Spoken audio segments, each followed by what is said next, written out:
Students, आज हम politics का बहुत ही इंपॉर्टेंट क्वेश्चन लेकर आए हैं संसद से संबंधित। ठीक है ना। तो इसका इंपॉर्टेंट क्वेश्चन आज बताएंगे।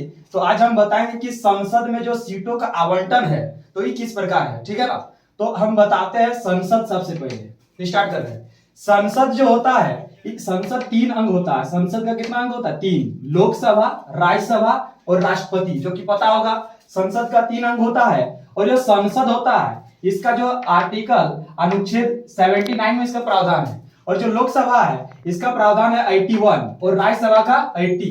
लेकिन इसमें हम बताएंगे कि लोकसभा का जो सीट है वो कितना होता है, किस तरह होता है, जो कि बुक में बहुत अलग तरह का दिया रहता है। और इसको हम एक जगह एकत्रित करके लिखे हैं जिससे आपको समझ में आएगा।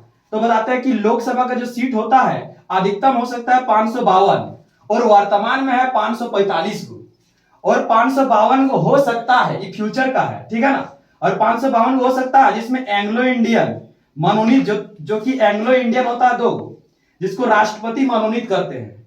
और निर्वाचित करने का मतलब चुनाव होता है 550 का। और वही 550 का चुनाव होता है जो हम लोग करते हैं।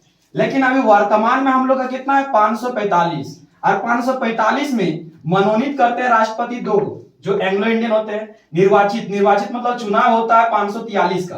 फिर इसके नीचे बताएंगे उसी तरह राज्यसभा में अधिकतम सदस्य हो सकते हैं 250 को। और वर्तमान में है 245। और इसमें भी मनोनीत कितने करते हैं राष्ट्रपति? 12 को। निर्वाचित कितने हो सकते हैं? 238। लेकिन वर्तमान में हम लोग के जो मनोनीत करते हैं राष्ट्रपति वो कितना? 12 को राष्ट्रपति चुनते हैं तथा चुनाव होता है। जो चुनाव होता है यह अप्रत्यक्ष चुनाव, अगला वीडियो में बताएंगे कैसे चुनाव इसका होता है। और इसका निर्वाचन होता है 233 का। फिर इसके नीचे लिखे हैं कि अगर यदि यहां निर्वाचन होता है, इसमें बताते हैं निर्वाचन अगर यदि होता है तो राज्य से 524 को आते हैं लोकसभा में, और केंद्र शासित प्रदेश से 19 को, जो कि दिल्ली से 7 को आता है, और अदर जो यूटी होता है उससे 12 को आता है। उसी तरह का जो यहाँ पर हम लोग वर्तमान वाला ही देखेंगे सिर्फ कि निर्वाचन होते हैं तो राज्य से आते हैं 225 को, केंद्र शासित प्रदेश से 8 को, जिसमें से दिल्ली से आता है 3 को, और पांडिचेरी से 1 सीट रहता है, और जम्मू कश्मीर से 4 सीट।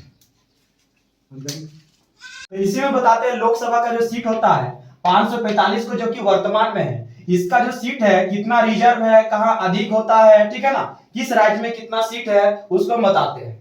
तो लोकसभा का सीट कितना था? 545 को वर्तमान में है। और एसटी के लिए इसमें रिजर्व होता है 47 को, और एससी के लिए जो रिजर्व सीट होता है 84 को सीट रिजर्व होता है।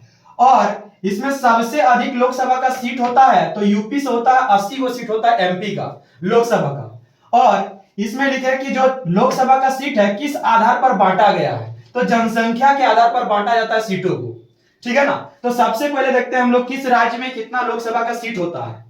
तो यूपी में जो होता है, यूपी में 80 को सीट होता है, महाराष्ट्र में 48 को सीट होता है, पश्चिम बंगाल में 42 को सीट होता है, उत्तर बिहार में 40 को सीट होता है, तमिलनाडु में एमपी का सीट 39 होता है, एमपी में 29 होता है, कर्नाटक में 28 होता है। इसी तरह आप सब देख सकते हैं कि इसका सीट किस तरह का है। लेकिन सबसे कम जो एमपी का सीट होता है तो Sikkim, Mizoram, Goa. Exam option according to option बना सकता है कि किसमें लोकसभा का सीट सबसे कम होता है, तो इसको आप देख सकते हैं। और इसी में हम लिखे हैं कि झारखंड में लोकसभा का सीट कितना होता है। तो झारखंड में लोकसभा का सीट 14 को होता है, और राज्यसभा का 8 को होता है। तो टोटल सांसद सीट हुआ 20 को झारखंड में। और इसी में 14 को लोकसभा सीट में 6 को रिजर्व सीट होता है। एसटी एससी के लिए 6 को रिजर्व होता है, और 8 को है अनरिजर्व, जिसमें कोई भी खड़ा हो सकता है। ठीक है ना। तो इसमें 6 को रिजर्व होता है, तो 5 को होता है एसटी के लिए होता है, 1 होता है एससी के लिए। इस तरह का इंपॉर्टेंट क्वेश्चन में अगर कहीं आपका डाउट हो रहा है तो आप कमेंट कर सकते हैं। ठीक है ना। और इस तरह का मेरा वीडियो और भी आता रहेगा, आप लाइक और सब्सक्राइब कीजिएगा। धन्यवाद।